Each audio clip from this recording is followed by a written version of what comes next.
Oh. Can you all see me? So I wanted to do this talk about Ramsdell Acres and Sunset Pass campgrounds because that is where I actually still live. So in 1953, and I have the letter right here, Mr. Simpson and his wife wanted to purchase Sunset Pass. I'm going to start with that. And what they did. So the letter asks about, we're interested in buying Sunset Pass on Lake Maranacook, and we'd like to borrow $3,000, both to complete the payment for the camps and also to have a little working capital to get started with. The price of these camps is $17,300, but we are quite sure we could get it for $16,500. We already have $15,000, which is not a surprise because his wife's family came from big money. They owned woolen mills all over the Northeast, in Canada, and in England. And they had an estate down around like where the Kennedys and all those people lived in Stamford, Connecticut. So they weren't having to scrape too bad. The brief description he gave them, and they were thinking that they could, each cabin is equipped with furniture, kitchens, mod bathrooms, and would rent for $50 a week.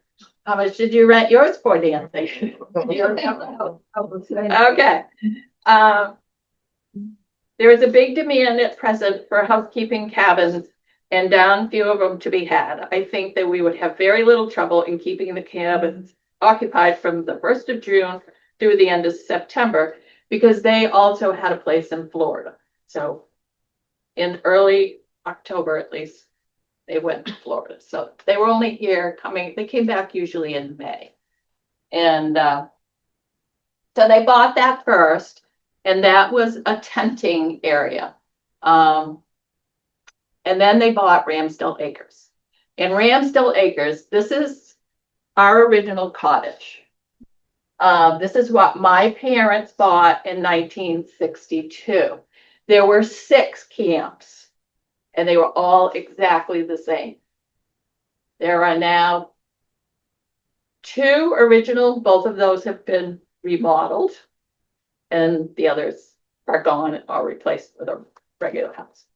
So, the story about this is, when I was a little girl, my parents owned land on Echo Lake. And they sold it to buy the land in Manchester where they built our house, where we actually lived. And they built that house in the early 50s. Dad always wanted another camp because he just loved being at the lake. So many of us do. So we were out in late July, mid to late July of 1962. There was my grandparents, which were my mother's parents, my father, my 2 brothers, and I. And we came across, it didn't look like this because there was a lot of trees here. And there was one piece of float that you pushed out and had huge iron wheels on both sides.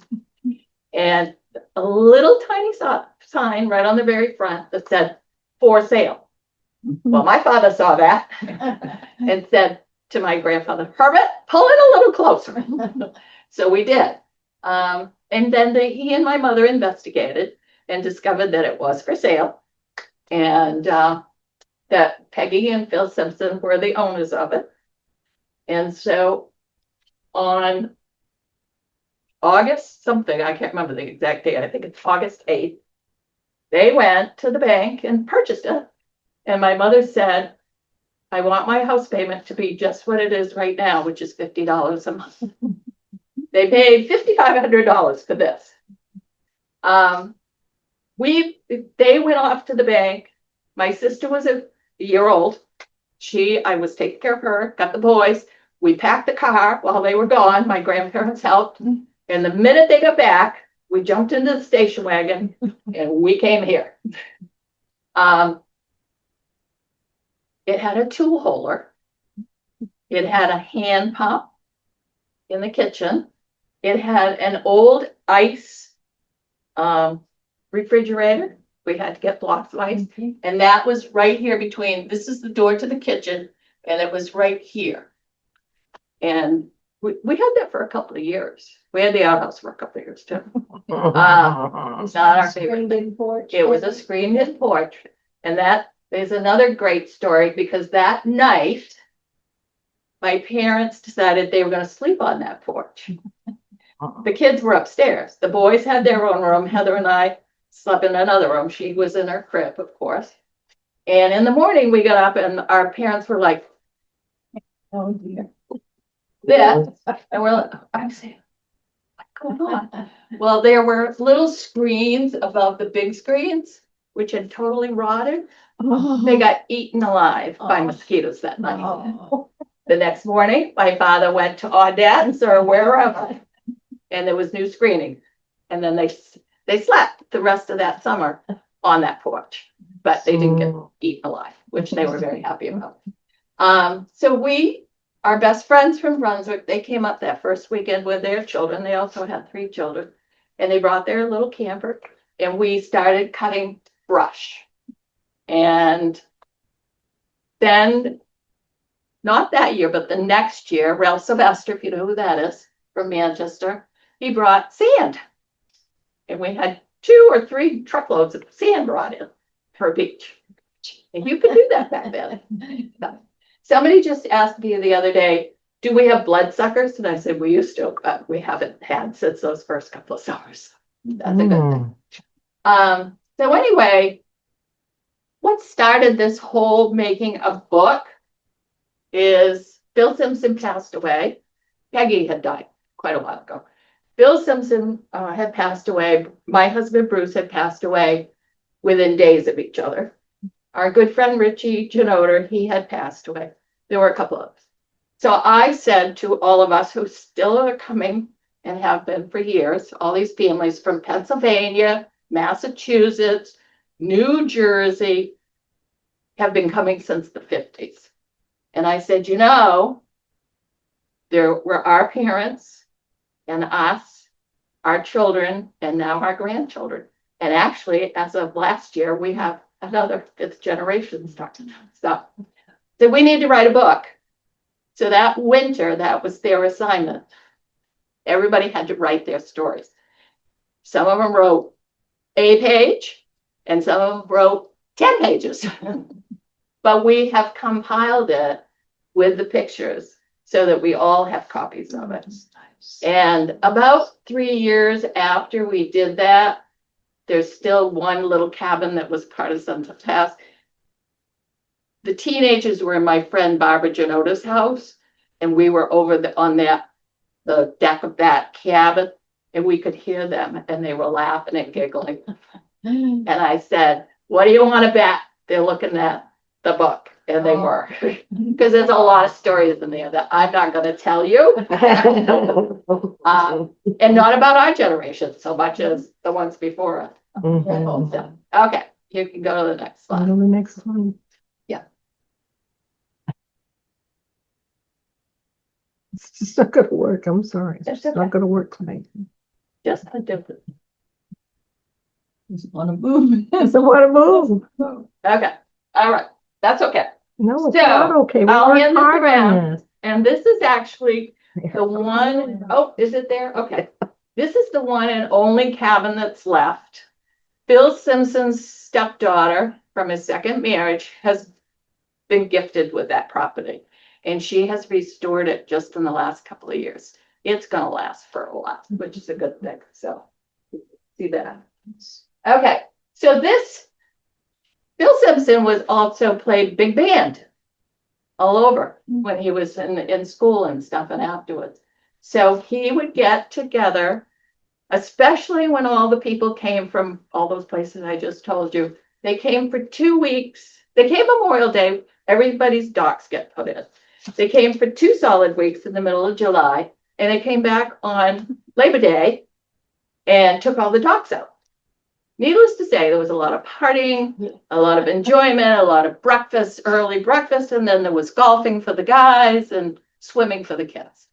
But on Saturday nights in the rec hall, and there were 2 rec halls, there was a little cabin that was one for a while.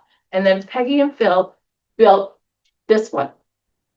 And this is sort of still there. It's been renovated. But anyway, so these are the Gabrielsons. They were from Massachusetts. Their son was my age. And he used to bring his best friend, Dave Walsh, who, Mary, I think you met this summer. Mm. Yeah. Oh, yeah. Yeah. The one that's got the, Uh-huh. his Yeah. dad has one of the, No, not wrong one. no, he's from Massachusetts. This guy was too. And so then this is Phil Simpson, always in his great Hawaiian shirt. And this is Phil too. And this is Ronnie Dunn, if you know any of the Dunns that live on Memorial Drive or in Mount Vernon, and there's like 95,000 of them. That's right. And they're still populating. They were always there. This woman right here, I'm pretty sure, is Shannon McDonald's grandmother, Pat. This is Eddie. This is Buster Dunn. Apparently was raining that night, and God forbid that he get his bald head wet. And this was Eddie and Phil trying to decide what they were going to do for music that night. What is the grandmother playing? Is it banjo? It's a good time. It's a guitar. Guitar. Yeah, yeah. So I need to show that picture to Shannon to make sure that it really is her grandmother, but I'm pretty sure it is. So, yeah. Okay. So this was the original flyer that they made for the campgrounds. $2.50 to $4 per day. For more than 2 people in a party, there's an additional fee of 50 cents.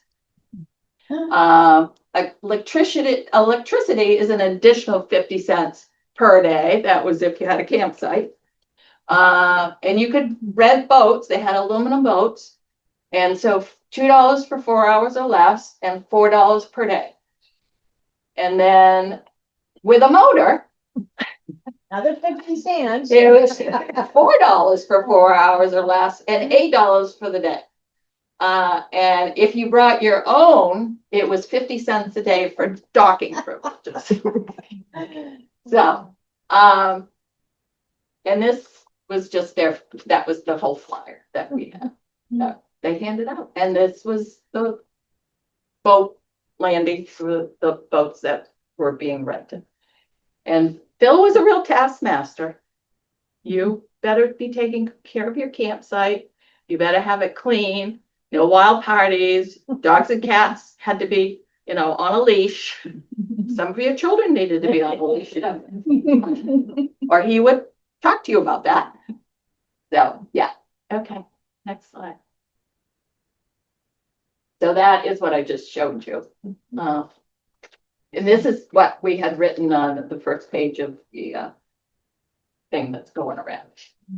I won't show you that anymore.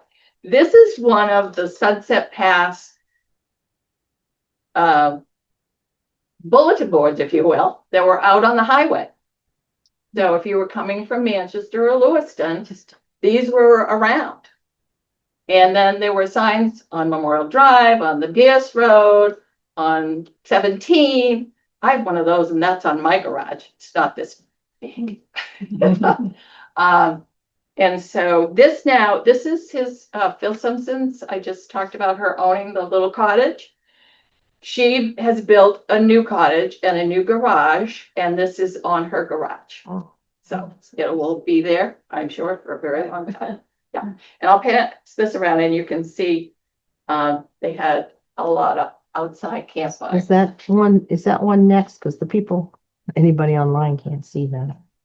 Yeah. Is it the next one, do you know? Somebody's- Yeah. Yeah. Oh, there it is. Yeah, Jen's online. And there's pictures on both sides of this, and When you say that the signs like that were on the highway, you mean 202, the way it is now? Well, they No. Winthrop. There was no 202 No, there wasn't. mostly. Well, we lived, on what was called the Augusta to Lewiston Road in Manchester, so, This is your dad. no, that's Phil. Oh. Yeah. But you came through Winthrop back then. Right, that's where the Yeah. signs were, Linda, Yeah. just on So it was the all the road. way from Augusta when because wasn't there a turnpike in the 50s? Yeah, Just about, yeah. but And so when they got off there would be signs coming through Manchester and headed this way. And just then not there'd be one 202. going that way to go up the drive. Yeah. So,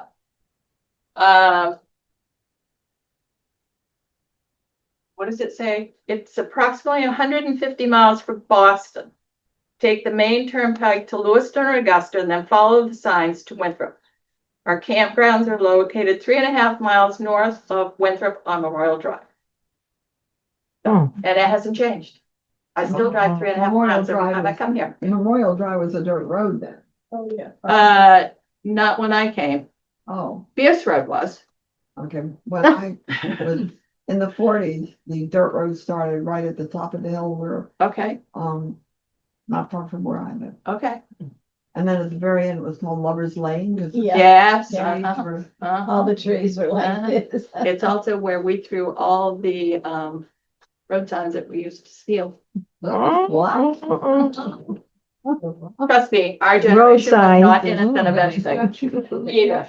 And what we couldn't think of in Maine, the Massachusetts and the Pennsylvania kids could think of really fast.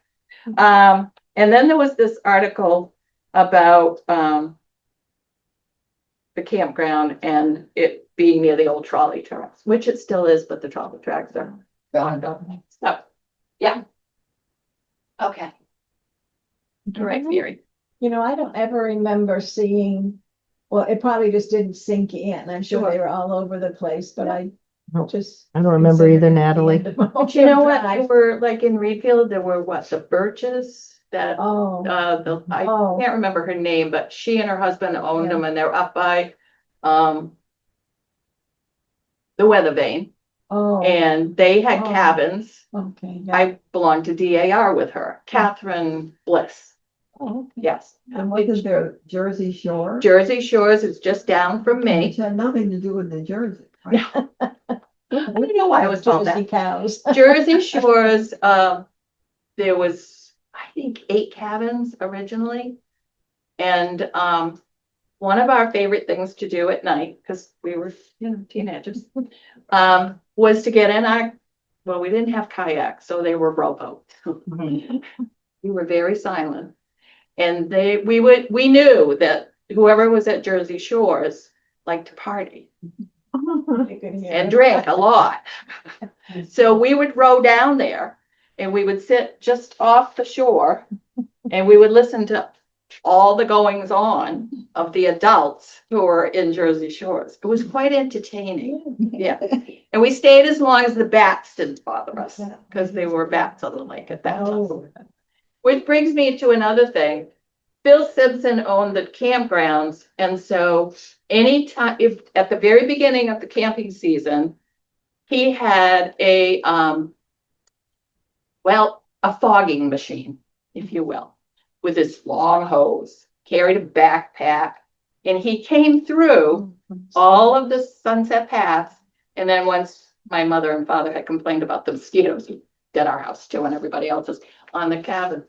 And literally you could stand on our porch, he would be outside fogging, and you could see a cloud of everything possible that would be bothering you, like mosquitoes and flies and bugs and bats and everything, go right out over the lake.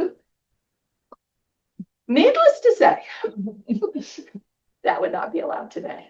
Thank God. Yeah. It was crazy. oh. Okay. Does anybody know what KYOB means? And if I told you, you're not allowed to say.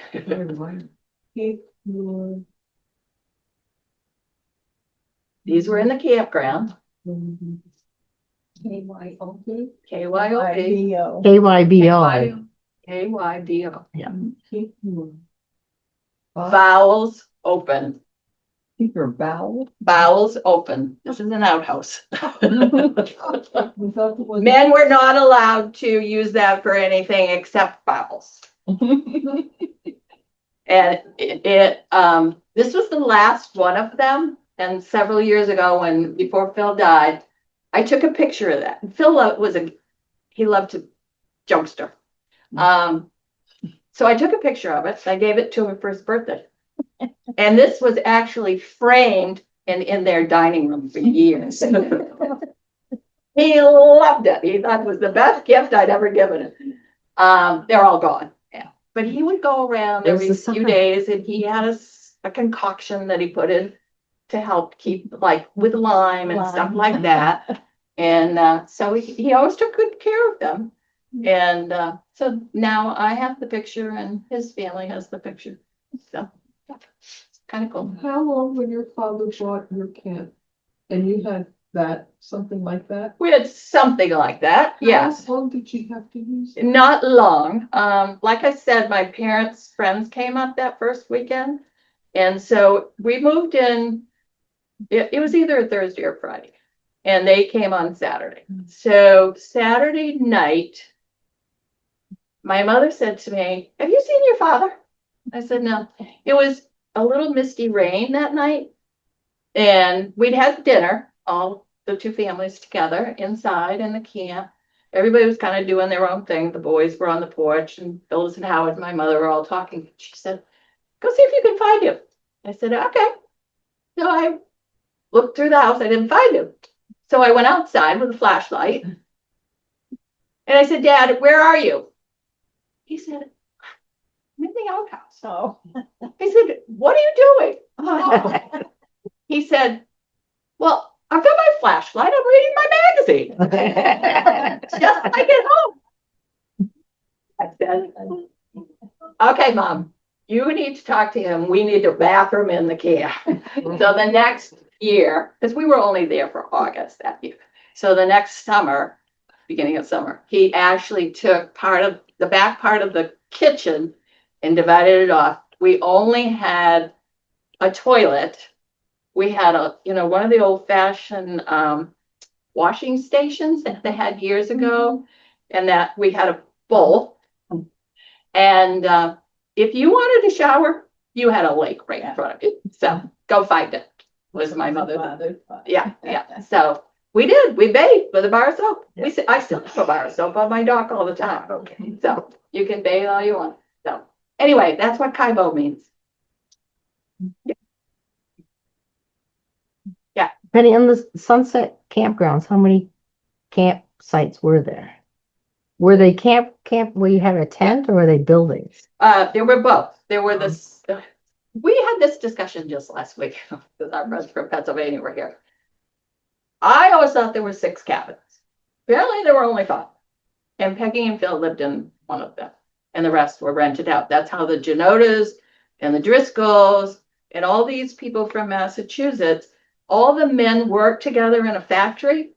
And they found out about this place and they brought their families here and we're still here. So our parents were all friends. We're all friends. Now it's going down through the generations. But they did have campsites. They had a few when they bought it, and it's hilly there, so it goes up and down. And then Phil, probably 5 years after he bought it, he made more campsites because they were getting a lot of people, which I will tell you a story. Again, it's not a nice story, particularly considering our times. When we were asking about buying, there were criteria for us to buy the camp. First of all, we needed to be white.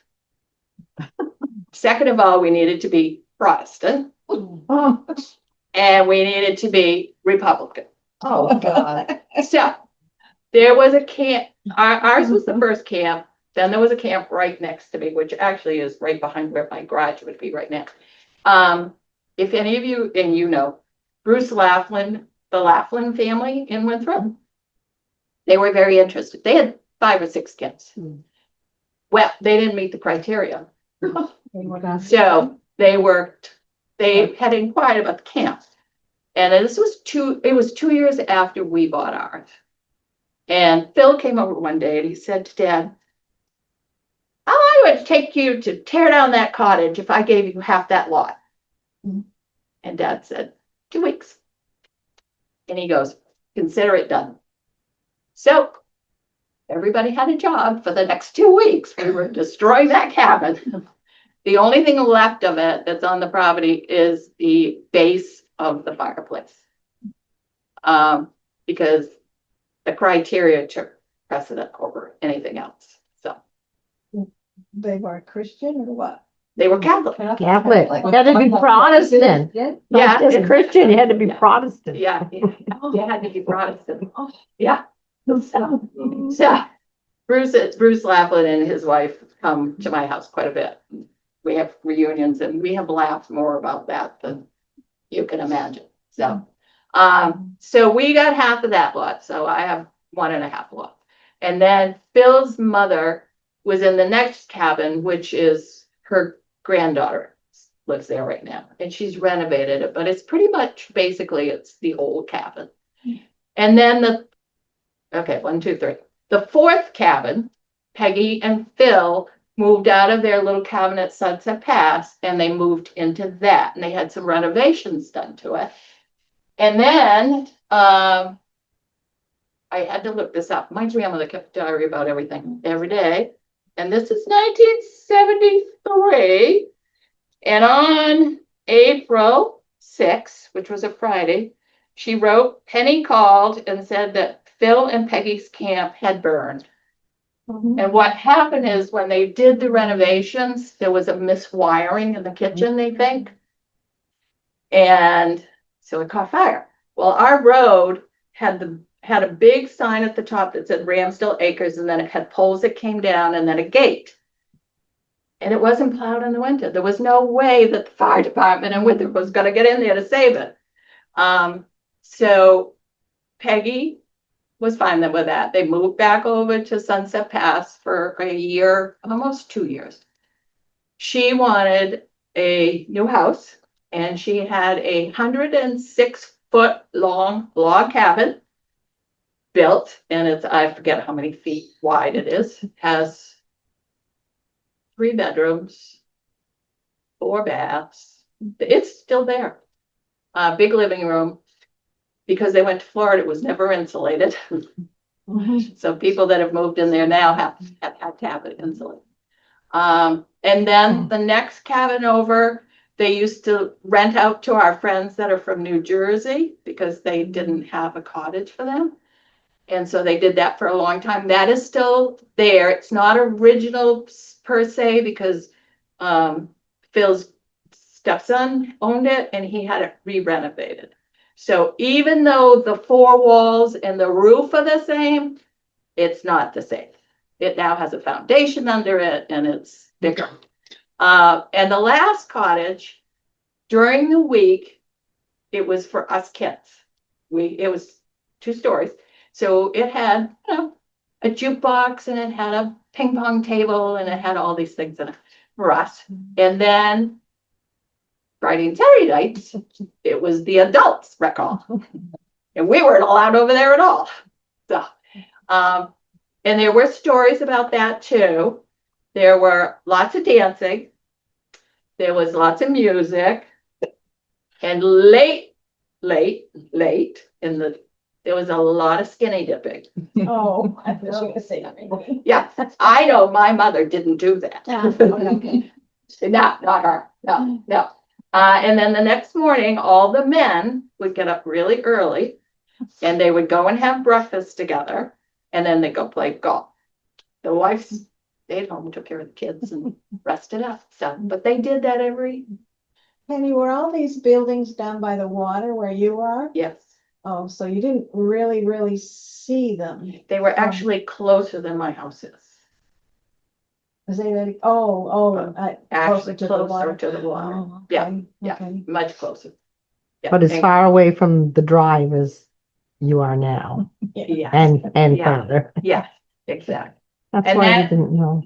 Road, you come down and you go around the curve and go behind my house and then you keep going behind the next two, used to be able to go behind all of them, but you couldn't go through the woods unless you owned a salt car. We all did. And then when Jay sold Phil and Sue's house, which Sue was his second wife, and the cottage that he renovated, he put in a big fence because the big house went for $100,000, and the other one went for like $650,000. And he knew the people that they're from New York, some of them, and some from Massachusetts. They were going to need privacy. We were all friends and family, and it was fine, but this Did they wasn't going to work. pass the test? Phil's been gone for a while. No, there's no test anymore. No, no. Yeah. Yeah. Did you know Shirley Spears that lived down? They lived right next door to me. Oh, they did? Yeah. As you're coming down my driveway, they were on that side. Now, which Spears? Because there were two Spears families. Shirley. Okay, but who was her husband?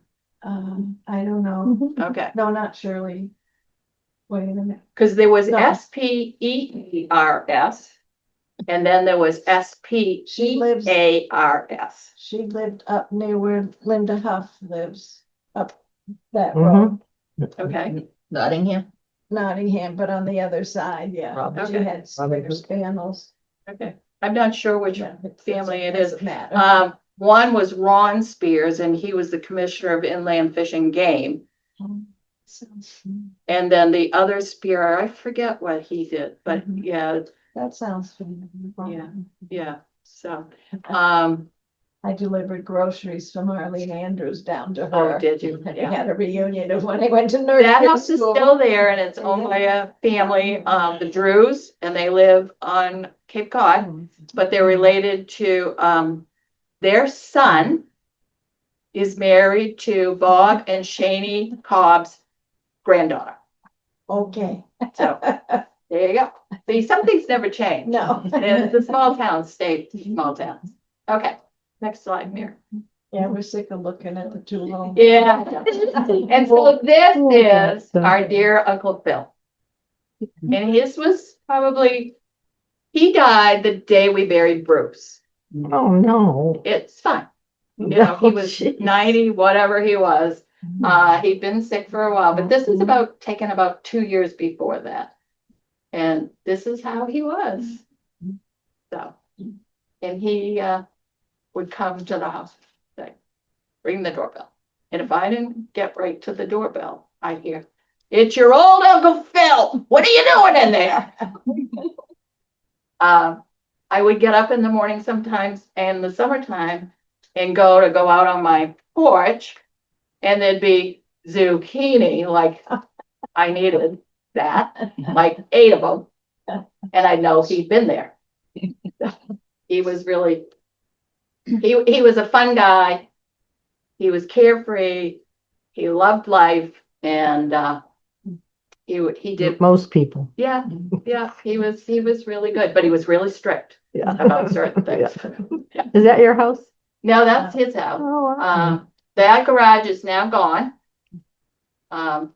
His first wife, Peggy, I told you she gave him a lot of money. She also always had show horses, and she was an expert rider. She went to the schools that Jackie Kennedy went to. She actually went to school in England, and her horse was shipped over there. And she had a horse, and so she needed a place. It stayed here in Maine.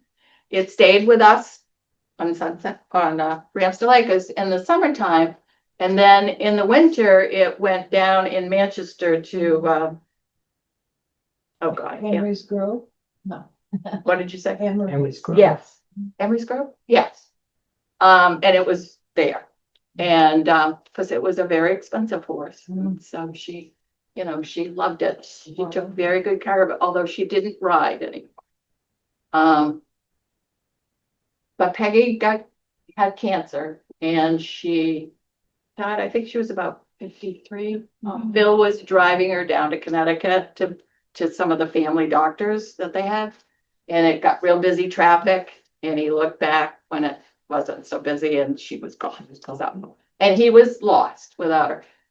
They had one son, John, Jon, And Kelly Dooling was just asking me the other day about him because his brother Brad was good friends with John. And John, when he was, we hadn't been here very long. He was 2 years older than I was.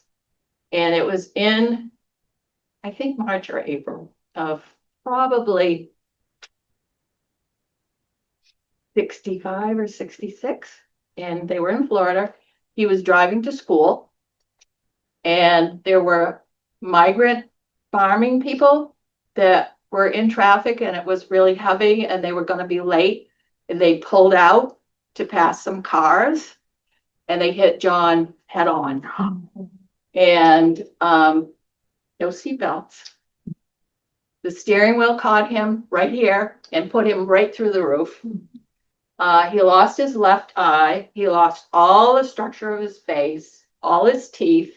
And I remember Peggy telling my mother the first day it was $2,500 to keep him alive. Well, they had it, luckily. So, and that was in Florida. And so we came middle of June that year to move out to camp. And Peggy and John were walking the road. And I looked at my mother. And my mother's first words were to my brothers. It said, "Don't you say a word." And I'm like, oh God. And he came immediately to my window and Peggy went to my mother. And I had all I could do to look. But over the summer, he did really, really well. He was one of the first people who had a water pick because he had no teeth. And because they had done so much gum disease, restoration, that's the only way he could tolerate that. And they were trying to get his gums so they could put false teeth in. And he got a glass eye. And you never could stand on his left side because he couldn't see you. You didn't know you were there. And he might walk right into you. So you always touched him before you did those things. But he got married late in life. And then he got pancreatic cancer. So he passed away. So, yep. And then after his wife Peggy had died, he met up with Susan Jewett. Her husband was Lloyd Jewett, who was the president of the University of Maine in Augusta. And Lloyd had passed away mowing the lawn in Manchester. And she had two children, a 15-year-old daughter, Joanne, and a 5-year-old son, Jet. And so they got together at the country club and they got married and they had a wonderful life together. And so he passed, like I said, the day we buried Bruce, and she died 2 years later of lung cancer. And she refused to have anything done. So we miss them all. And they were fun and they were good and they loved us all. So it was a good time. I don't know. Do I have any more pictures? Don't think so. I Okay. have the other one, but I don't know if we can get it. Oh, yeah. So some of you probably already saw it. If you don't, I can hand it around on my phone. Because it was called Ramsdell Acres, I've been talking about this for quite a while. I wanted to incorporate Ramsdell Acres in my life again. So I asked Terry Mason, if you know who that is. She's here in town, and she is a painter, and she's done a lot of artwork for me. She did the old camp. I have a picture of it on the front of my house, below the sunroom that I have. And then she's done, I have propane gas tanks. I hate them, the looks of them. I just can't stand them. So she did a whole scene around my gas tank several years ago, and she redid it last year. And then I have another one that hides all my generator stuff on the back of my house. And she uses eagles and loons and frogs and fish and all the things that, and then on the side of my shed, one side I have, do you know what a shippoke is? That's a blue heron. And we call them that because they're pooping on your dock all the time. And then on the other side, I have a kingfisher because whenever I'm in my kayak, the kingfisher flies just ahead of me all the time. Yeah. So I asked her if she'd be willing to do the I have a big rock as you're coming up my driveway to get onto Memorial Drive. I had a huge rock and I decided it needs to be Ramsdell Acres. So you can pass that around. Yeah, you can click on that and make it bigger. Yeah. And she did really well. She came, I went and got flowers and she came back and she sent me a picture of her behind it. And she said, I moved your flowers. I moved one of your rocks. I said, that's fine. That's good. You're more artistic than I am. So I said, that's all good. And over in Sunset Pass, there is, like I said, the one cabin. The Genotas several years ago, Barbara and Rich, before Rich passed away, they built a brand new, like it looks like an A-frame, but it's ours. And then Joanne, his Phil's stepdaughter, Sue's daughter, inherited the rest of that property.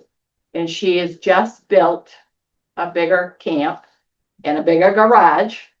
And she's retiring and she's just sold her house in Massachusetts. So she's going to be with us year round. So, which is cool.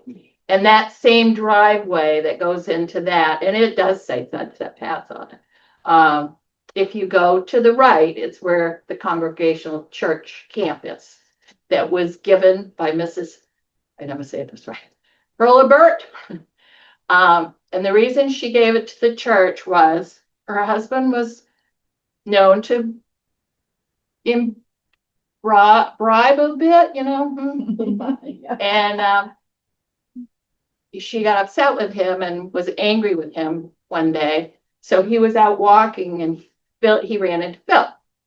And Phil asked him what the problem was. And he said, oh, my wife. Want me to drink? He said, come with me, I'll show you what you do. So he took him up in the woods and he showed him to use a shovel around a tree, dig a little hole and hide your bottle. Oh. And then you would go for a walk every day. And you could walk up the road and you could drink your way up and then you could drink your way down. Well, she found out eventually. And so it was in her will that it was never to be sold to Phil Simpson. Ever, ever, ever. So I went to the church, which is kind of funny because I belong to that church now. And Bruce and I were married there. And Chrissy knows this story too. Is that church, is that a dry church? Type of, No, I don't think any of our members are dry people necessarily. I don't think they're alcoholics, but We can't drink in the church. yeah. Yeah. Good point. Yeah. Yeah. So anyway, and it can never be sold, as you are aware. It has to stay with the church. So, because she didn't want anybody, any other generation getting it either. So I think any of those bottles are still. I don't know. We looked a few times, and they did cut the woods several years ago. And I think if they found them, they probably smashed them anyway by digging in that area. So we hope and pray that, well, my children are going to inherit my house for sure. That a lot of the places will continue to go on for many, many generations. So. It should. That's what's happened with all of Memorial That- Drive yeah. now. It's, Well, you know, yeah. Mhm. But, changed. you know, I always say to people, you know, my parents paid $5,500. It does. That's how it started. Yeah. And they thought that was a That lot was of a money. lot, yeah. That was a lot of money. But it's a whole lot more than that now. Yeah. As we're finding And out. your taxes too. Oh, they do. Very much so. So, any questions or anything At the very end of Memorial Drive, was there something in those woods? No, that just stayed woods all the time. it's all I remember. Yeah, and so, Which end? The one where Journey's End is? yeah, Yeah. Oh, yeah, that was 80 acres. yeah, so that was Yeah. just stayed woods. Right. And was there a main driveway into all the places by you, or your road is the road? My road is the The road road. for those 6 camps. Yeah, okay. And then Sunset Pass has its own driveway just beyond that and before Journey's End. And you drive down in there and the actual campground tenting area was to the left. And you kept going towards the water and the camps were this way. And yes. How do you manage that? Do you all of a share in the road? Is it plowed in the winter? People go down there. So when the two people that are living next to me right now, when they bought that from Jay Jewett, they have a conveyance of right to pass, which means they can walk over it and they can drive over it. My section, which I own the biggest section. Oh, that's you. Yeah. So from Memorial Drive down and past my garage, where you go into the woods, is mine, and everything behind is mine. And you have to pay for it to be shoveled in the winter? Well, I have a son who has a plow. Well, she Bruce made and sure of I- that. Bruce and I both used to plow because Bruce always had a truck. And I know how to plow. I learned to plow when I was 16. My father had a business that did that. So I've plowed it many times. And then I have a landing. I think we have discovered there's 3, maybe 4 landings, private landings on Maranacook. Mine is one of them. What do you mean, Lane? You can put your boat in there. A place to put your boat If in. you know me and if I give you permission. So my family uses that, and we have friends that have used it too, but I'm very cautious about sure, that, especially now with, all the milfoil and everything. And then there is also a landing at Sunset Pass, because they had that for the boats that were coming years ago. And part of that is still cement and still there. It's a little dangerous getting down there, but, and then I don't know, there's a couple over on the Reedfield side, I think, too, and yeah, so. That's my story.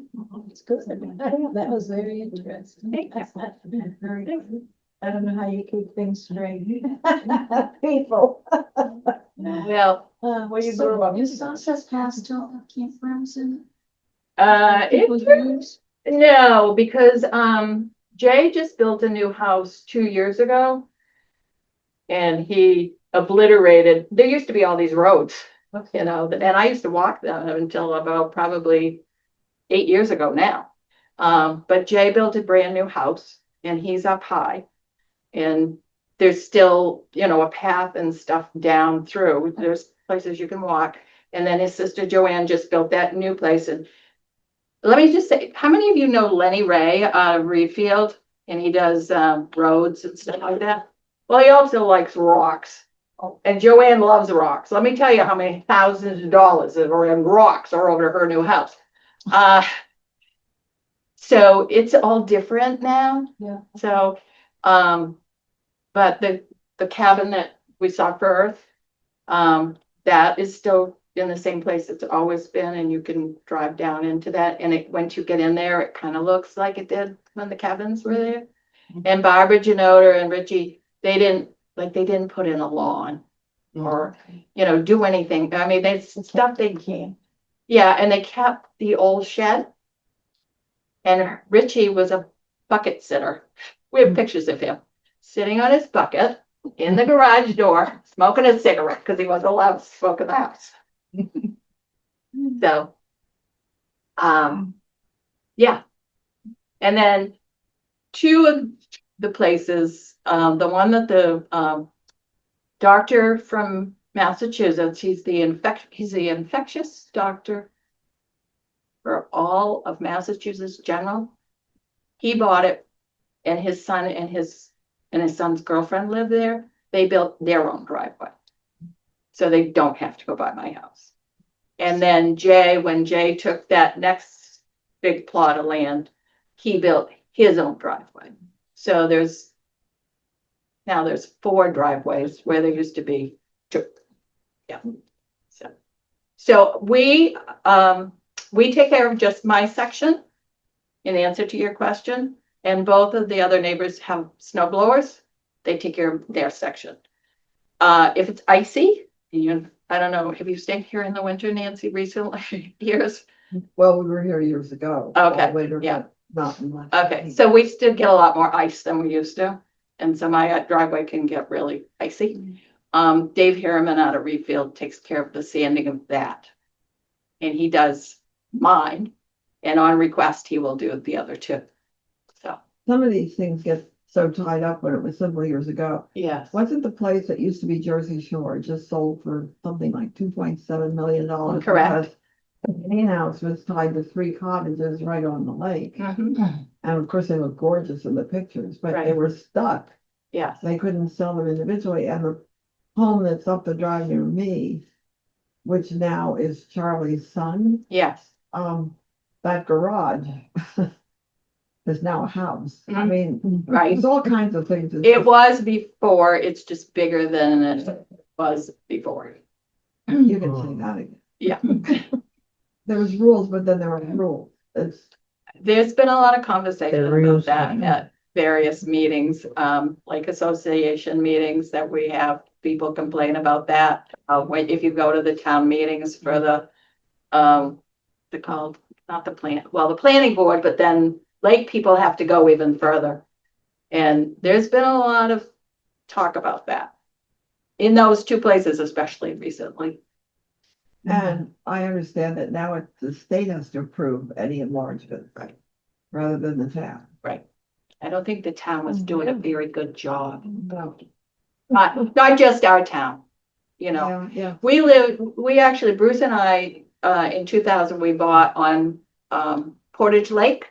We bought a cabin. It was a ward log cabin and it Where was is that? built in the 50s. In the county. Oh, as far north In the as you could go, county. because I never wanted to go to Florida. And so we sold that, and my son last year or the year before, he goes 4-wheeling and snowmobiling up there. That camp is gone. He can't find it anymore. So whoever has bought it since the people we sold it to has obviously torn it down and probably done something year round. Then we built a cabin, I say it's a camp, in Brownville. And I sold that in 18, and it's to a couple that were Marines. He's retired and she still is. And they have no children and they love to do all these outdoor things. And so they still send me pictures.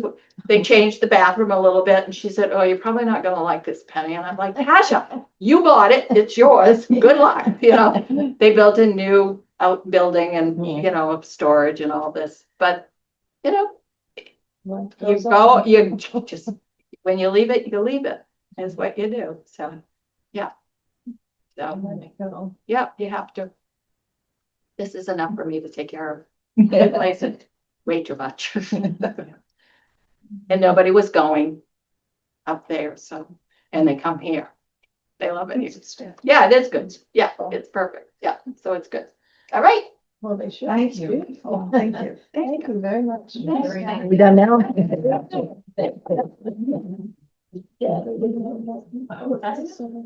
bad there was, seeing it online. Oh, thanks.